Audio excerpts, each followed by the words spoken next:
Pinapakalaboso na sa ombudsman ang unang batch ng mga umano'y contractor o ang mga kongresistang contractor din ng gobyerno. Ang ilan sa kanila tahimik lang pero una pa lang nadawit ang pangalan sa flood control scandal. Kilalanin kung sino-sino sila sa part 1 ng agenda report ni Joash Malimban.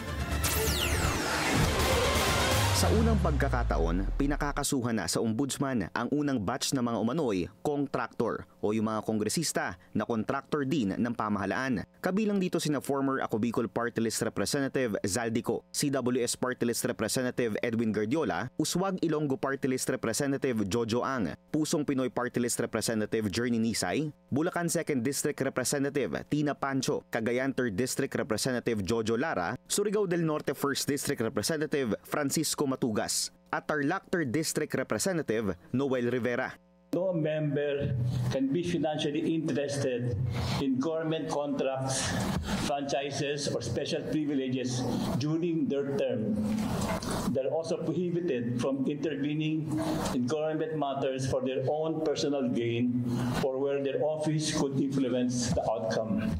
Sinilip ng aming team ang ilan sa mga kumpanyang tinukoy sa joint referral ng ICI at DPWH na kadikit umano ng mga nasabing kongresista. Ang may pinakamalaking bilang ng mga kontratang nakuha, ang IBC International Builders Corporation at Alencon Development Corporation na pagmamay-ari umano ni Uswag Ilonggo Congressman Ang. Mula 2016 hanggang 2025, nakapaglista ang aming team ng 474 contracts worth 37.5 billion pesos na nasungkit ng kumpanya sa Region 6. 87 naman ang nakuha ng Alencon worth 5.6 billion pesos. Kung susumahin, aabot sa 561 contracts ang nakuha ng dalawang kumpanya sa loob ng 9 na taon na aabot ang halaga sa mahigit 43.1 billion pesos. Una nang nadawit ang pangalan ni Congressman Ang sa flood control scandal.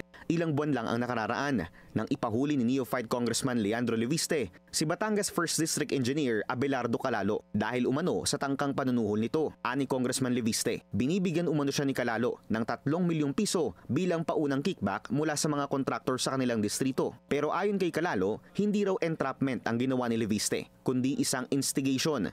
Sa kanyang isinumiting counter affidavit kasi, sinabi ni Calalo na una na siyang nakipagpulong kay na Senator Loren Legarda, Congressman Leviste at kay Congressman Jojo Ang pagkatapos ng 2025 elections. Ang dahilan umano ng meeting para bigyan umano siya ng instructions na tingnan ang projects ni Senator Legarda sa unang distrito ng Batangas. May 28 daw nang magkaroon ng private meeting si Calalo kasama si Congressman Ang. Dito raw siya binigyan ng instruction na mangolekta umano ng donasyon mula sa mga kontraktor na may existing 2025 DPWH projects sa 1st District ng Batangas. Ikalawa sa pinakamalaking kontraktor na nasa listahan ng ICI ay ang representante ng mga construction worker sa Kongreso na si Congressman Edwin Guardiola. 3 sa mga kumpanyang nakapangalan sa kanyang pamilya ang inilagay sa referral ng ICI at DPWH. Ito ang Newington Builders, S.Ang Construction and General Trading at ang Laurel Development Corporation. Top contractor ng Administrasyong Arroyo si Guardiola at tila isa rin ang kanyang mga kumpanya sa top beneficiaries ng mga kontrata